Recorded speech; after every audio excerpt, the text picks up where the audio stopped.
সবাই দেখতেই পাচ্ছেন পেছনে এত জনস্রোত।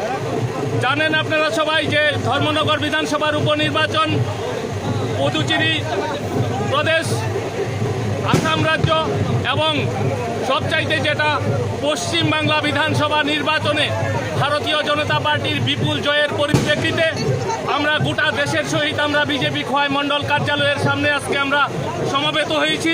আমরা খোয়াইয়ের রাজপথে বিজয় র্যালি সংগঠিত করব এবং আজকের এই জনস্রোত এবং উৎসাহ উদ্দীপনা কার্যকর্তাদের এটা প্রমাণ করে যে 2028 ত্রিপুরা রাজ্যের বিধানসভা নির্বাচনে আমাদের খোয়াই বিধানসভা কেন্দ্র থেকে ভারতীয় জনতা পার্টির জয় শুধু সময়ের অপেক্ষা।